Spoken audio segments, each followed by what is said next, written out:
Welcome to दृष्टि judiciary. I am Nivedita राजे।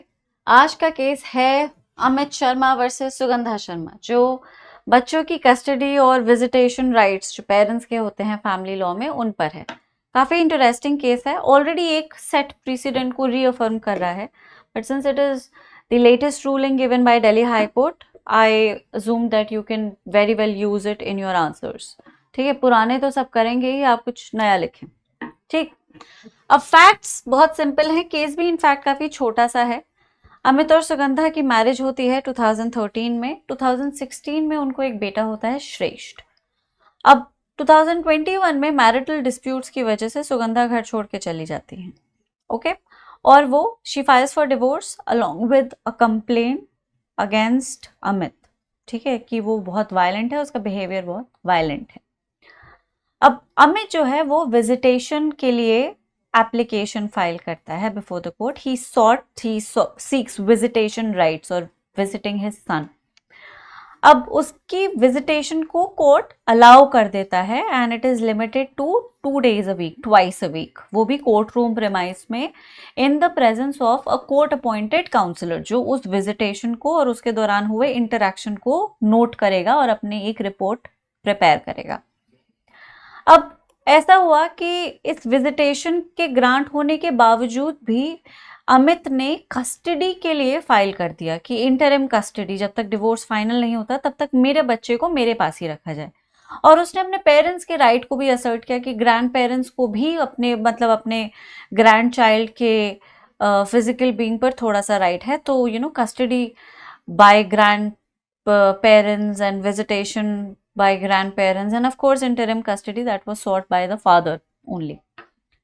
अब family court ने क्या किया कि इस मल्टीपल एप्लीकेशन की वजह से, क्योंकि बार बार अप्लाई कर रहा था, was constantly applying incessantly, तो फाइनली काउंसलर से एक रिपोर्ट सीख करे कि बताओ कि मतलब कि would granting custody to the father be a right judgment.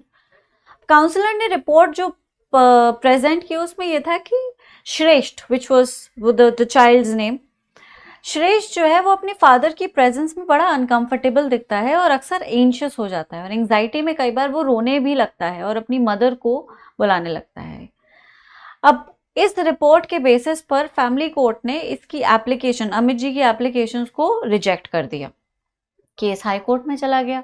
High court ने भी इन्हीं सारी चीज़ों को देखा। वो सारी रिपोर्ट्स जो काउंसलर्स ने फैमिली कोर्ट में सबमिट की थी उन्हें वापस एग्जामिन किया गया।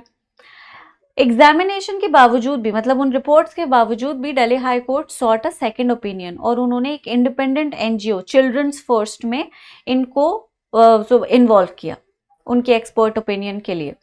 चिल्ड्रन फर्स्ट में से किसी साइकोलॉजिस्ट ने, चाइल्ड साइकोलॉजिस्ट ने अमित और श्रेष्ठ के इंटरैक्शन को विटनेस किया और फिर अपनी फाइंडिंग्स को कोर्ट में सबमिट किया।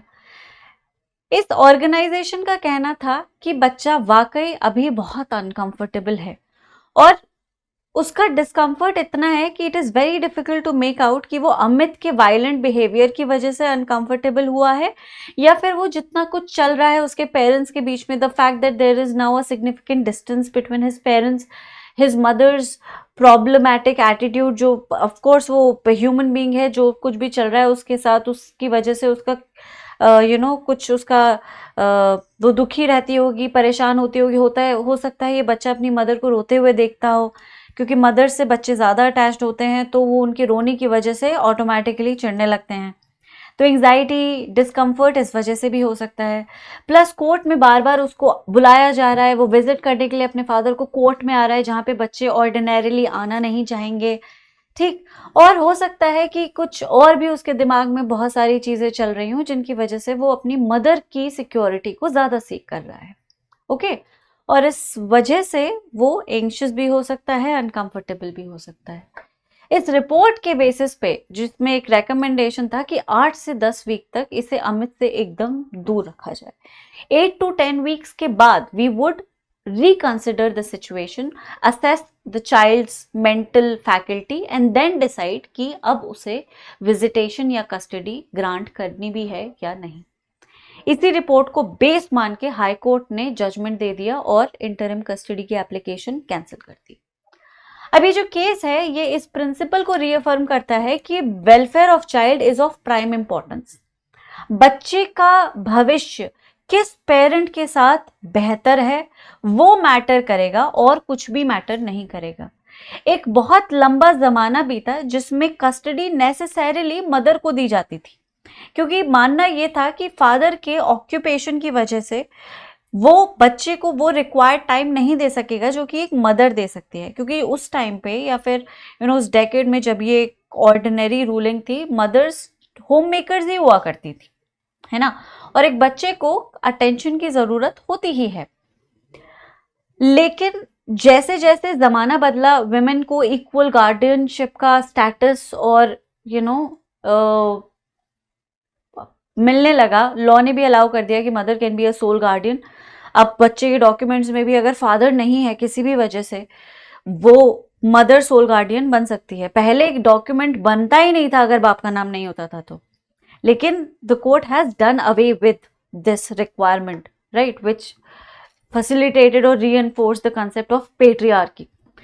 तो अब बच्चे का इंटरेस्ट प्राइमरी इंपॉर्टेंस है, किसके पास कितना पैसा है ये कंसिडरेशन है, कौन बच्चे को कितना टाइम दे सकता है ये भी कंसिडरेशन है, एक बच्चा किसके साथ ज्यादा सुरक्षित रहेगा हर लिहाज से, प्रेजेंट में, फ्यूचर में, कौन ज्यादा मेंटली स्टेबल है, पेरेंट में कौन ज्यादा मैच्योर और स्टेबल है, बच्चे को बेहतर तरबियत दे सकता है, ये भी कंसिडरेशन है। जो फाइनल कंसिडरेशन जो सबसे इंपॉर्टेंट है वो ये है कि बच्चा किसके साथ रहना चाहता है ना, ये भी मैटर करता है।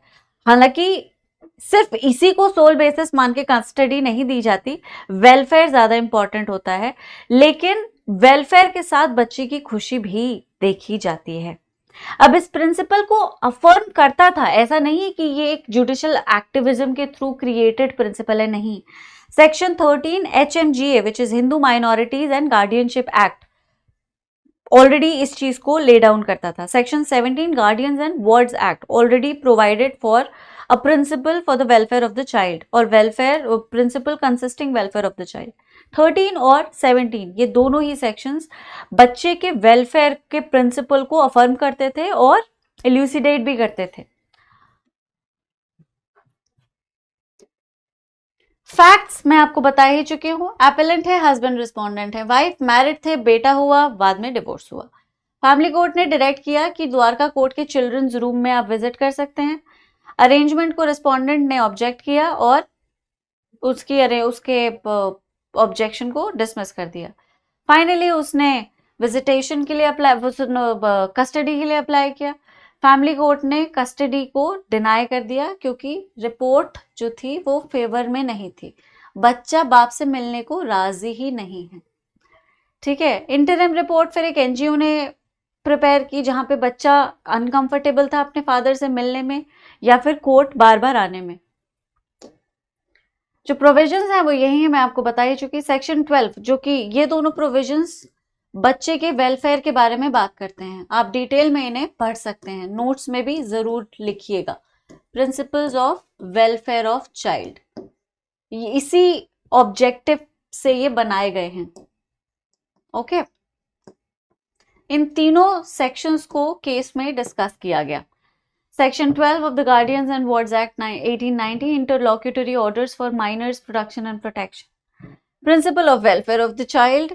Section 13 of Hindu Minorities and Guardianship Act 1956. Section 17 of Guardians and Wards Act 1890. Court के ऑब्जर्वेशंस यही थे कि कस्टडी मैटर करती है चाइल्ड के बेस्ट इंटरेस्ट को पैरामाउंट रख के। Emphasize that a minor child requires the love and affection of both parents. Even if custody is with one parent, the other parent must have visitation rights to maintain parent-child bond. Joint parenting norm है और कोई भी deviation must be well articulated by the court. हालांकि joint parenting ही general rule है, लेकिन अगर single parent के साथ बच्चा है तो कोर्ट को ये reason के साथ बताना पड़ेगा कि क्यों उन्होंने इस तरह का decision लिया है। Court found that the child was uncomfortable in appellant's presence, considering that tender as. Interim custody grant नहीं की गई due to child's discomfort.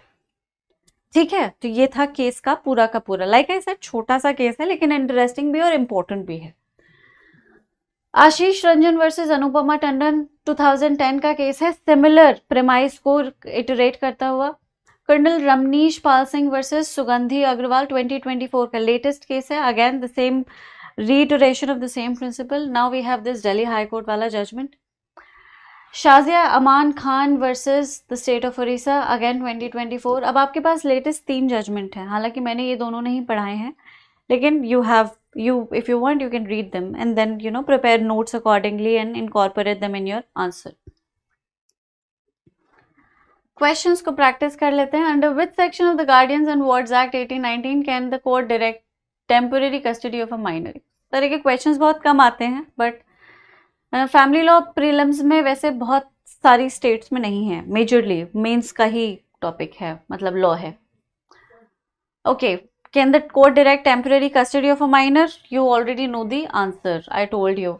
According to Hindu Minorities and Guardianship Act, what is the paramount consideration in appointing a guardian? Already told you, welfare of parents, minor, financial stability, cultural background. Which section of the Guardians and Wards Act discusses the factors for considering the appointment of a guardian? Okay. अब आते हैं mains के questions. Examine how the principle of the child's welfare play a role in custody cases. How do Guardians and Wards Act 1890 and the Hindu Minorities and Guardianship Act 1956 apply this principle when resolving custody dispute? अब ये question exactly ऐसा ही नहीं, लेकिन इस तरह के similar questions आ जाते हैं. ठीक है, ये तो दृष्टि के अपने क्वेश्चंस हैं, लेकिन इसी तरह के क्वेश्चंस आते हैं अगर कस्टडी पे कोई भी क्वेश्चन आ रहा है तो.